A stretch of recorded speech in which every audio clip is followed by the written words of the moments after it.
నేడు వరంగల్, ఖమ్మం, నల్గొండ పట్టభద్రుల శాసన మండలి నియోజకవర్గ ఉప ఎన్నిక ఓట్ల లెక్కింపు జరగనుంది. నల్గొండ జిల్లా కేంద్రం సమీపంలోని దుప్పలపల్లి గోదాంలో ఉదయం 8 గంటల నుంచి కౌంటింగ్ ప్రక్రియ కొనసాగనుంది. ఎమ్మెల్సీ ఓట్ల లెక్కింపు ప్రక్రియ సుదీర్ఘంగా కొనసాగనుంది. బ్యాలెట్ ఓట్లు కావడంతో ఫలితాలు వెలువడటానికి 2 రోజుల సమయం పట్టే అవకాశం ఉంది. గత నెల 27న ఈ ఉప ఎన్నికకు పోలింగ్ జరిగింది. మొత్తం 72.44% ఓటింగ్ నమోదైంది.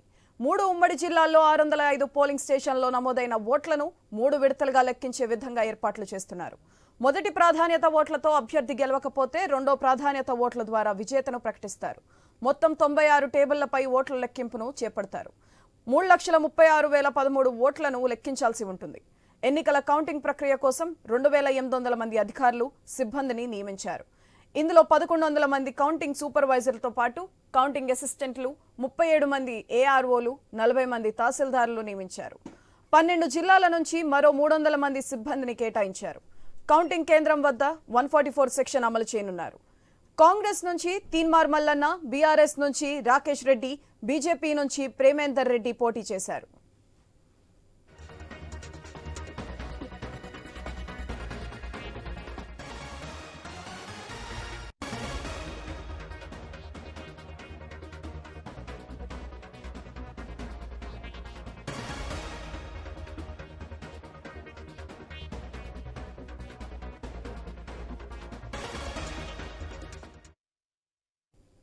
నేడు వరంగల్, ఖమ్మం, నల్గొండ పట్టభద్రుల శాసన మండలి నియోజకవర్గ ఉప ఎన్నిక ఓట్ల లెక్కింపు జరగనుంది. నల్గొండ జిల్లా కేంద్రం సమీపంలోని దుప్పల్పల్లి గోదాంలో ఉదయం 8 గంటల నుంచి కౌంటింగ్ ప్రక్రియ కొనసాగనుంది. ఎమ్మెల్సీ ఓట్ల లెక్కింపు ప్రక్రియ సుదీర్ఘంగా కొనసాగుతుంది. బ్యాలెట్ ఓట్లు కావడంతో ఫలితాలు వెలువడటానికి 2 రోజుల సమయం పట్టే అవకాశం ఉంది.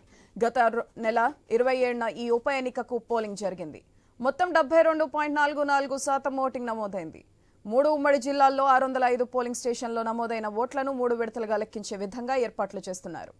మొదటి ప్రాధాన్యత ఓట్లతో అభ్యర్థి గెలవకపోతే రెండో ప్రాధాన్యత ఓట్ల ద్వారా విజేతను ప్రకటిస్తారు. మొత్తం 96 టేబుళ్లపై ఓట్ల లెక్కింపును చేపడతారు. 3,36,013 ఓట్లను లెక్కించాల్సి ఉంటుంది. ఎన్నికల కౌంటింగ్ ప్రక్రియ కోసం 2,800 మంది అధికారులు, సిబ్బందిని నియమించారు. ఇందులో 1,100 మంది కౌంటింగ్ సూపర్వైజర్లతో పాటు కౌంటింగ్ అసిస్టెంట్లు, 37 మంది ఏఆర్ఓలు, 40 మంది తహసీల్దారులు నియమించారు. 12 జిల్లాల నుంచి మరో 300 మంది సిబ్బందిని కేటాయించారు. కౌంటింగ్ కేంద్రం వద్ద 144 సెక్షన్ అమలు చేయనున్నారు. కాంగ్రెస్ నుంచి తీన్మార్ మల్లన్న, బీఆర్ఎస్ నుంచి రాకేష్ రెడ్డి, బీజేపీ నుంచి ప్రేమేందర్ రెడ్డి పోటీ చేశారు.